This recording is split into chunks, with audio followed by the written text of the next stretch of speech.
The massive crystal dome of the Galactic Council trembled as hundreds of alien delegates filled the emergency session hall. The air itself seemed thick with fear and desperation. In the center of it all stood Ambassador Veltara, her usually shimmering blue skin, now pale and dull from exhaustion and grief.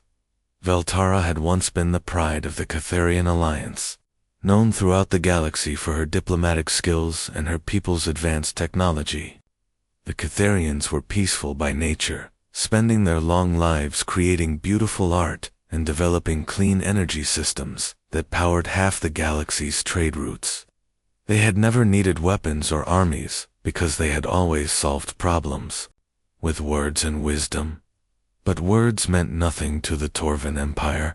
Honored delegates, Veltara began, her voice cracking despite her efforts to stay strong. 3 months ago, the Torvan fleet appeared at our border worlds without warning. They gave no ultimatum, made no demands. They simply began killing. The hall grew quieter as she continued. Nythera Prime, home to 2 billion souls, was turned to glass in a single day. The children's evacuation ships never made it past the orbital defense grid. The Torvan hunted them down like animals. Several delegates shifted uncomfortably in their seats. The Aquatic Federation's representative lowered his massive head, unable to meet her eyes. The Silicon Collective's crystals dimmed with what passed for sorrow among their kind. We tried to negotiate. Veltara pressed on, tears now flowing freely down her cheeks. We offered them our technology, our resources, even tribute from our treasury. Their response was to accelerate their advance. 7 more worlds fell last week. 7 more civilizations erased from existence. She pulled up a holographic display showing the Torvan advance. The red markers, indicating conquered worlds, formed an ugly scar across what had once been peaceful, Catharian space. Each dot represented billions of lives lost. The refugee ships keep coming, she whispered. Families torn apart, entire cultures stuffed into cargo holds.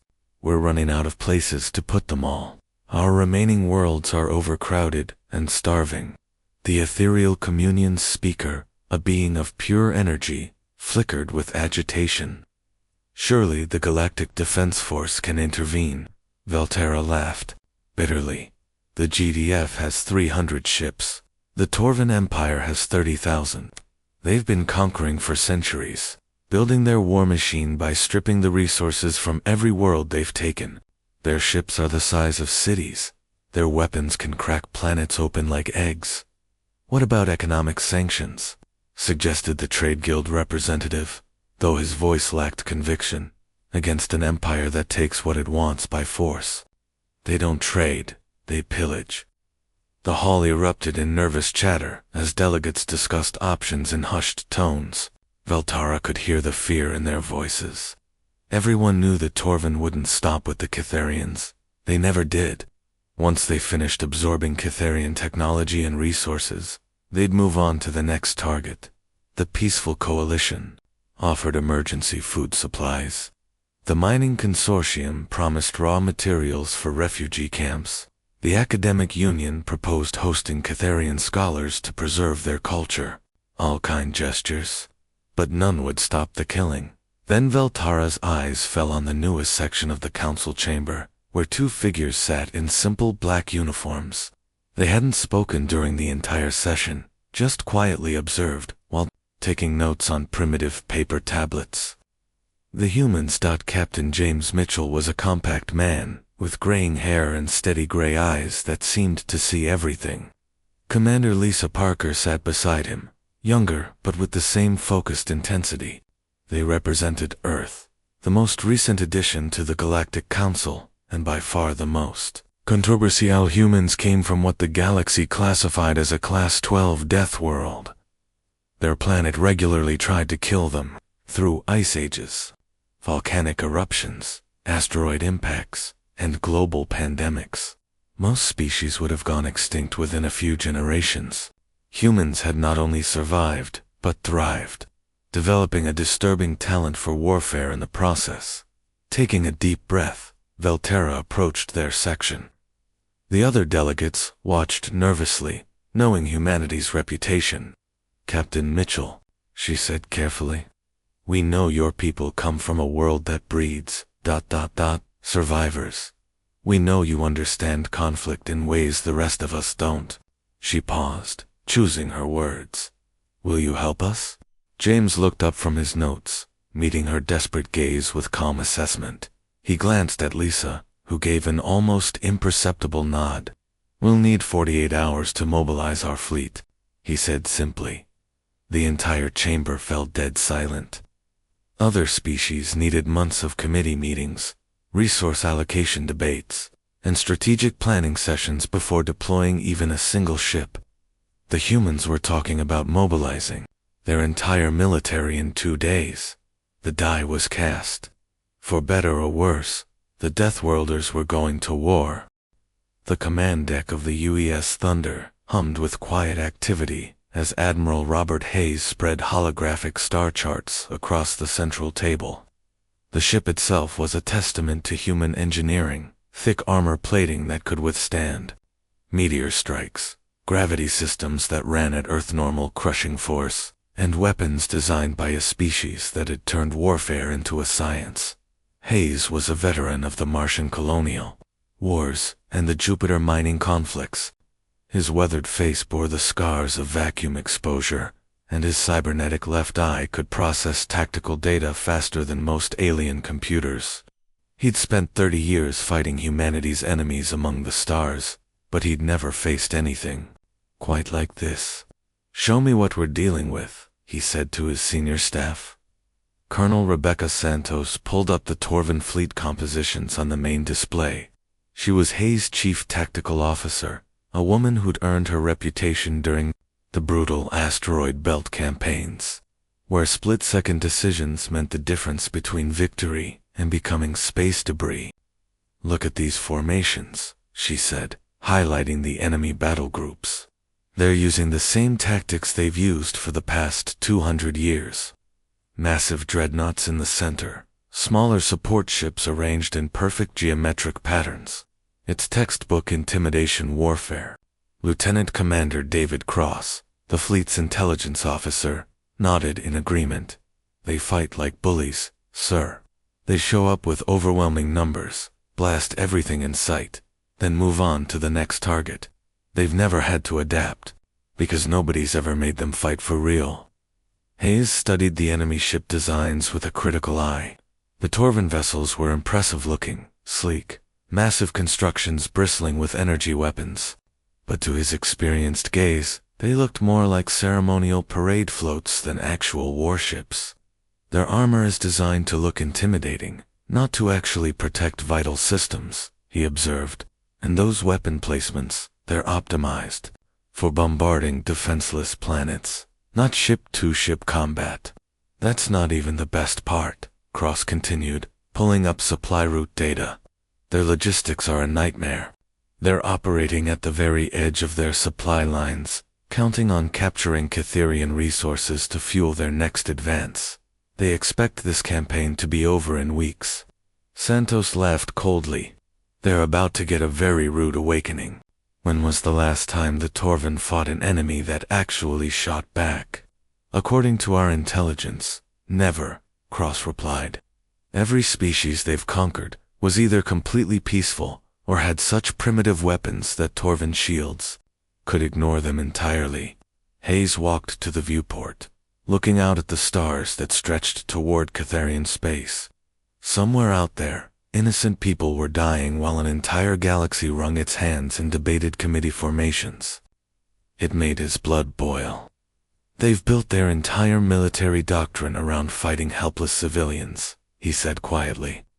"They have no idea what's coming." The Admiral turned back to his staff.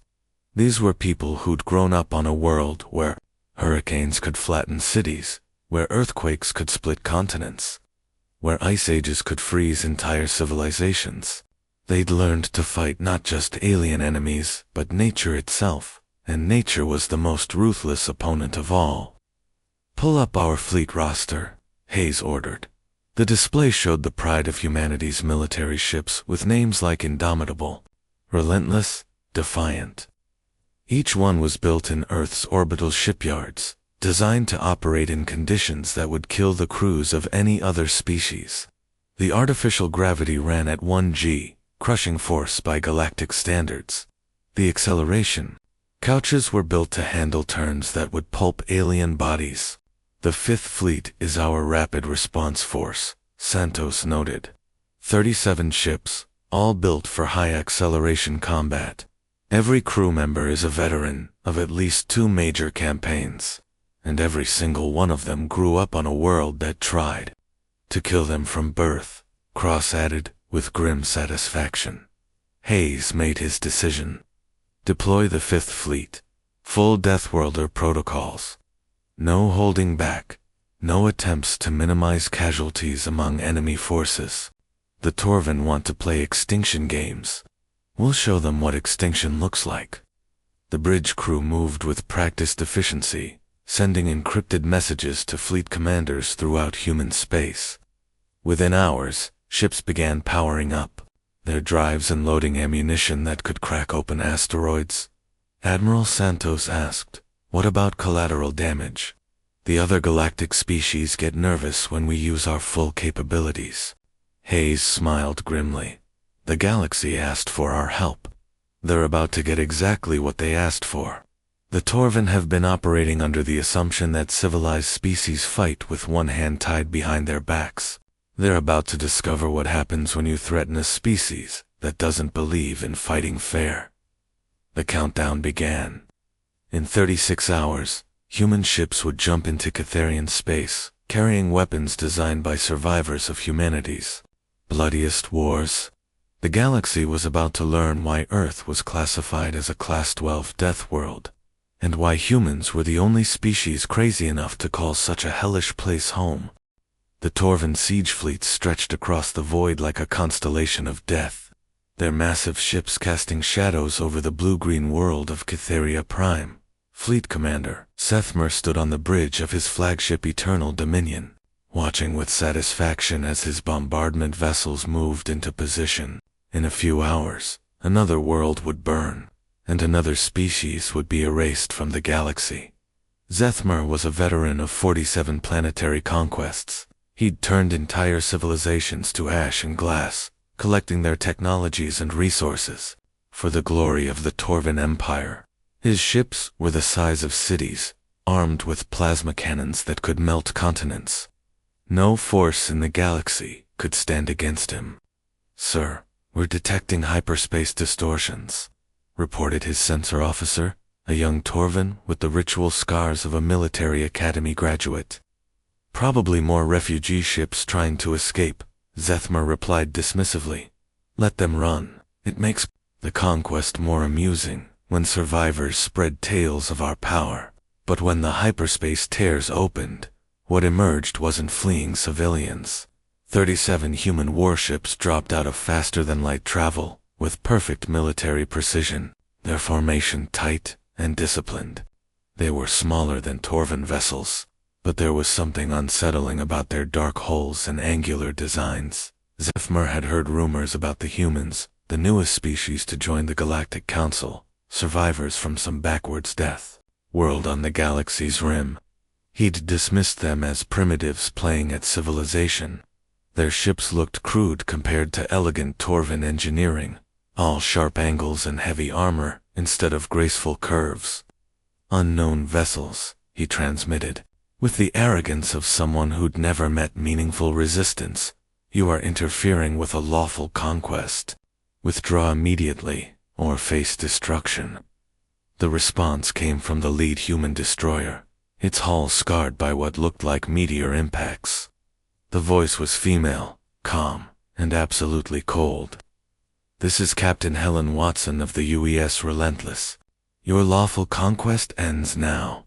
Stand down your weapons and prepare to be boarded." Zethmer laughed, a sound like grinding metal.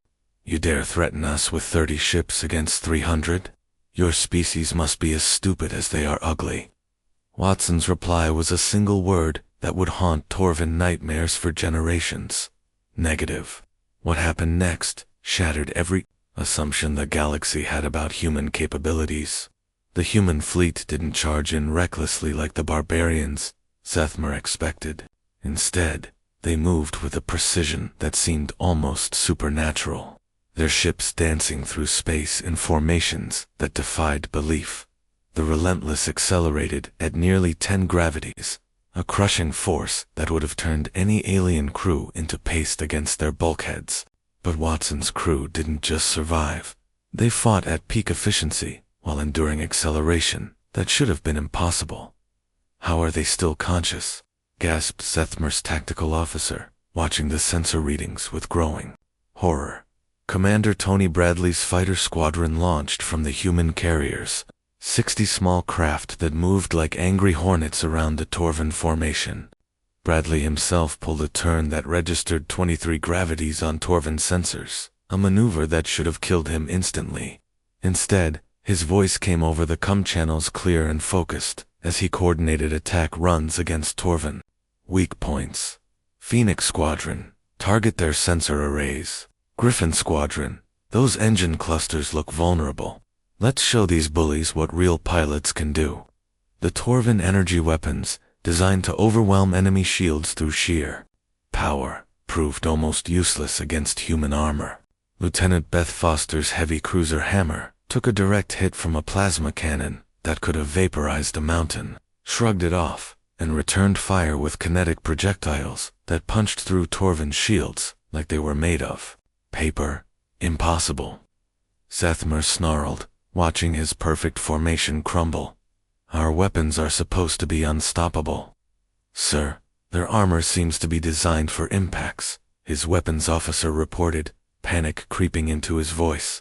"These aren't energy shields. It's physical plating thick enough to stop asteroids." Captain Watson's destroyer performed a combat maneuver that violated everything the Torvin knew about physics. The Relentless spun on its axis while maintaining forward momentum, bringing all weapons to bear on the Torvin flagship's command section. The barrage of magnetic accelerator rounds struck with the force of controlled meteorites. The Eternal Dominion, pride of the Torvin fleet, shuddered under impacts that no civilized ship was designed to withstand. Emergency alarms screamed as hull breaches opened to space, and critical systems began failing. "Damage report," Zethmer demanded, his composure finally cracking. "Hull integrity at 60% and falling. Main weapons offline. Engine control compromised." Around him, the greatest fleet in Torvin history was being systematically dismantled by humans who fought like the very forces of nature. Their ships moved through the battle like hurricanes, unstoppable and devastating. Their weapons struck with the inevitability of earthquakes. Their crews endured punishment that would have killed any other species and kept fighting. "This is impossible," Zethmer whispered, watching another of his dreadnoughts explode under human fire. "We've conquered 1,000 worlds. We are the masters of war."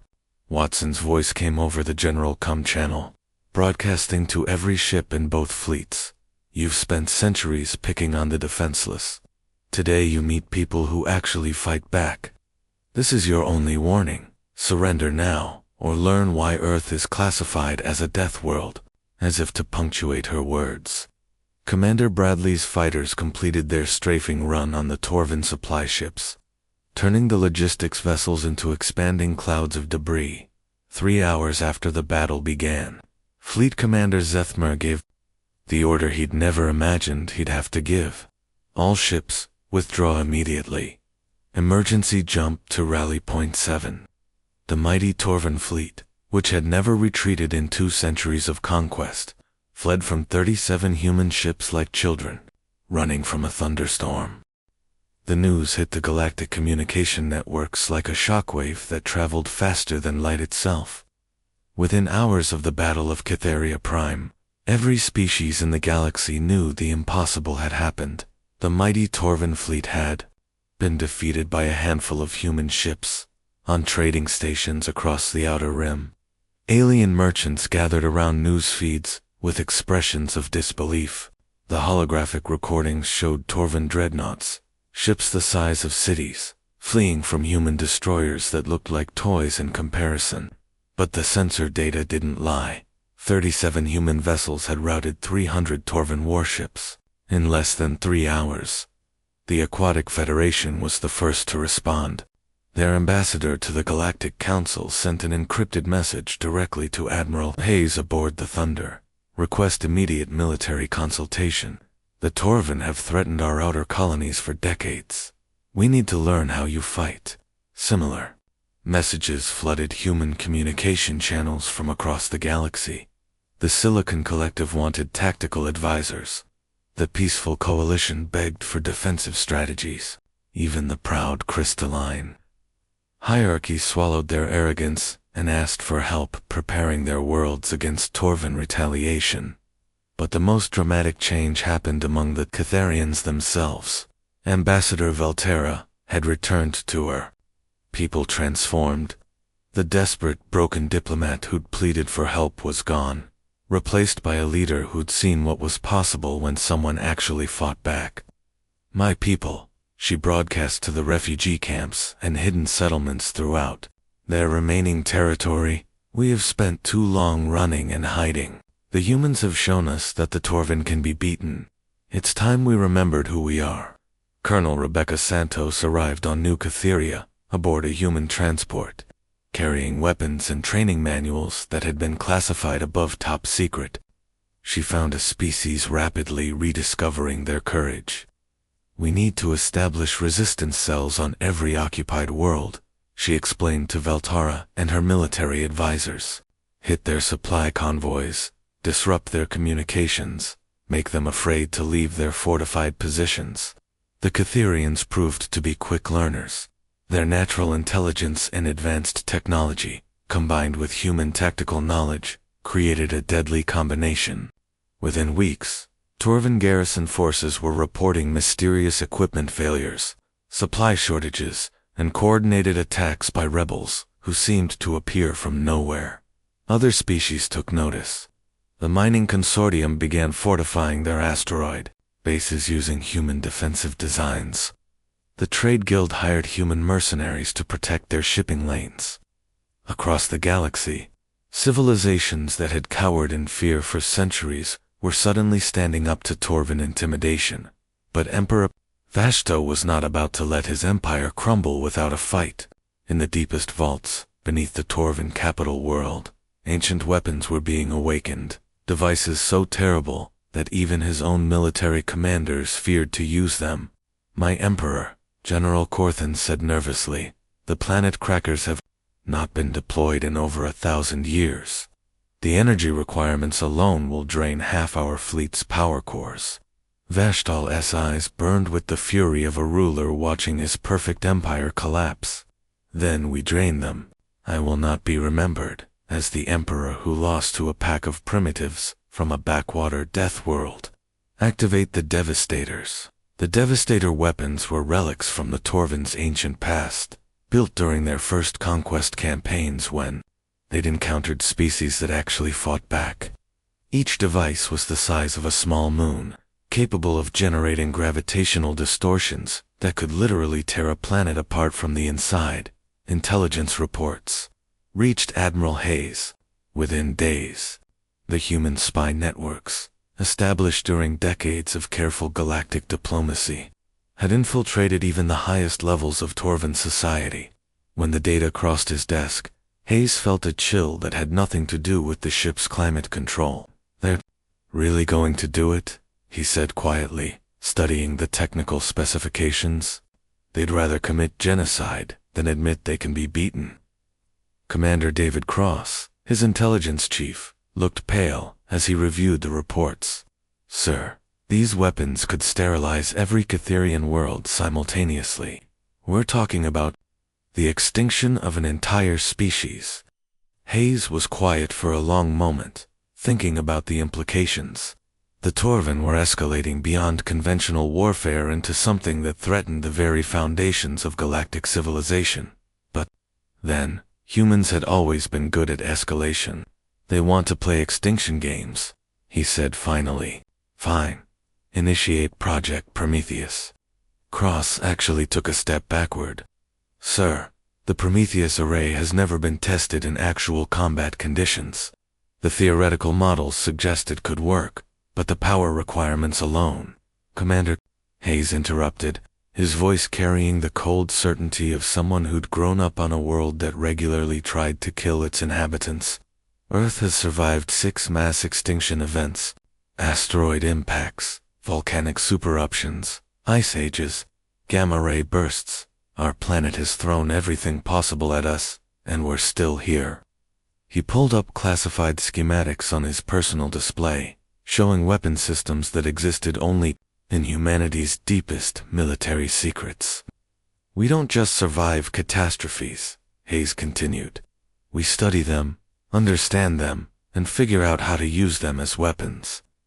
The Torvin think they invented planetary destruction. They're about to learn that humans weaponized extinction-level events while we were still living in caves. The orders went out through channels so secret that most of humanity's own government didn't know they existed. Deep in the outer system, automated factories that had been dormant for decades began powering up. Ships that officially didn't exist started moving toward carefully hidden supply depots. The galaxy was about to discover that when Deathworlders went to war, they didn't just fight to win, they fought to make sure the enemy could never threaten anyone again. The space above Torvin Prime had never seen anything like it. Over 2,000 ships from 47 different species hung in perfect formation, creating the largest military fleet in galactic history. What made it even more remarkable was that 3 months earlier, most of these species had never worked together. Some had been enemies for centuries, and none of them had believed such cooperation was even possible. Admiral Robert Hayes stood on the bridge of his new flagship, the Indomitable, watching the tactical displays with quiet satisfaction. The massive ship had been built specifically for this mission, incorporating technology from dozens of species into a vessel that represented the best of what the galaxy could achieve when it worked together. Final system checks complete, Admiral reported his communications officer. All fleet elements are reporting ready. Hayes nodded, studying the enemy positions on his screens.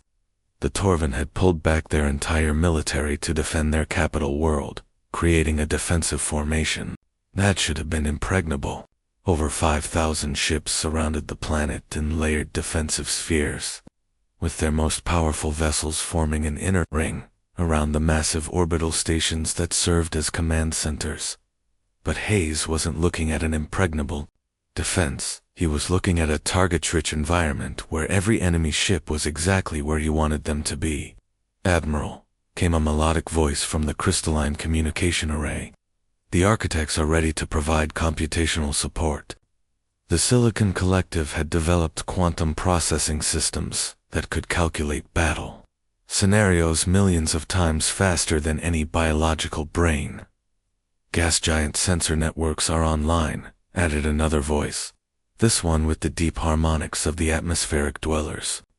Their species had evolved in the crushing pressures and electrical storms of gas giant atmospheres, developing sensory capabilities that could detect enemy movements through electromagnetic fields and gravitational distortions. Ambassador Veltara's voice came through clearly from the Catharian section of the bridge. Our shield enhancement systems are ready, Admiral. Every ship in the fleet now has defensive capabilities, 3 times stronger than standard. Hayes smiled grimly. The Torvin had built their empire by keeping species divided, conquering them one at a time while their neighbors watched in fear. They'd never faced a truly united galaxy before, and they had no idea what was coming. Captain Mitchell, he said into his comm, take us in. Operation Unity begins now. Captain James Mitchell's voice came back steady and confident from the lead assault group. Copy that, Admiral. All strike elements, follow my lead. Let's show these bullies what teamwork looks like. The first phase of the attack was poetry in motion. Human ships, built for devastating close-range combat, carved through the outer Torvin defensive lines while Catharian support vessels provided shield regeneration and tactical coordination. The Aquatic Federation's fluid dynamics specialists used their natural understanding of flow patterns to guide missile swarms through the gaps in enemy formations. Commander Tony Bradley's fighter squadrons, now expanded to include pilots from 12 different species, swept through the battlespace like a living storm. Each species brought their own advantages: human pilots who could withstand crushing GI forces, crystalline beings who could process multiple targets simultaneously, and energy-based life forms who could interface directly with their ship's computers. Enemy command ship is the Eternal Imperator, reported Lieutenant Commander Diana Foster from her sensor station. It's that massive Fortress-class vessel at the center of their formation. Hayes studied the enemy flagship through his tactical display. The Eternal Imperator was 3 kilometers long, bristling with weapons and protected by shields that could theoretically withstand the combined firepower of 100 normal warships. It was the pride of the Torvan fleet. Supposedly unsinkable, but Hayes had learned something important over the past few months. There was no such thing as unsinkable when the entire galaxy was shooting at you. All units, concentrate fire on the enemy flagship, he ordered. Show them what unity looks like. What followed was the most devastating coordinated assault in galactic history. Human kinetic weapons punched holes through Torvan shields, while Catherian energy beams exploited the gaps. Crystalline ships used their quantum computers to predict enemy defensive patterns and relay targeting data to the entire fleet. Gas giant dwellers used their atmospheric manipulation technology to create electromagnetic interference that blinded Torvan sensors. The Eternal Imperator, which had never taken significant damage in 2 centuries of conquest, found itself under attack from weapons and tactics. It had no defense against its shields, designed to stop conventional energy weapons, proved useless against human magnetic accelerator rounds. Its armor, built to withstand plasma cannons, melted under focused Catherian particle beams. Their command ship is breaking formation, Foster reported with excitement in her voice. Emperor Vashtel's flagship, which had ruled the galaxy through fear for generations, lasted exactly 14 seconds under the combined firepower of 47 species working in perfect coordination. When its shields finally collapsed, the resulting explosion lit up the entire star system. The psychological impact was immediate and devastating. Torvan ships throughout the formation began breaking ranks, their crews abandoning positions they'd held with fanatical discipline. The sight of their supposedly invincible Emperor's flagship reduced to expanding plasma was more than their morale could withstand. Ambassador Valterra watched from the command deck as the enemy fleet scattered in all directions, their perfect formations dissolving into chaos. For the first time in her life, she truly understood what humans brought to the galaxy, not just superior weapons or tactics, but the ability to see potential where others saw only differences. "Admiral," she said quietly, "how did you know this would work? 47 species have never cooperated on anything, let alone something this complex." Hayes turned to look at her, and she saw something in his eyes that explained everything. Not arrogance or superiority, but genuine respect for every species in the fleet. "Because," he said simply, "we've learned that diversity isn't weakness. It's the greatest strength in the universe. Every species in this fleet brings something unique to the table. Our job was just to help everyone see how their strengths could work together." 3 months later, the Terran Defense Compact was signed in the Great Hall of the Galactic Council. 47 species pledged mutual defense and cooperation, with human tactical doctrine serving as the foundation for a new era of galactic security.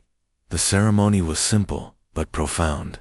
Admiral Hayes stood beside Ambassador Valterra as they watched representatives from across the galaxy put their names to an agreement that would have been impossible just a year earlier.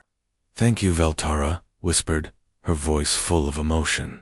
Hayes smiled and placed a gentle hand on her shoulder. "That's what allies do." The age of Torvan terror was over. The age of galactic unity had begun.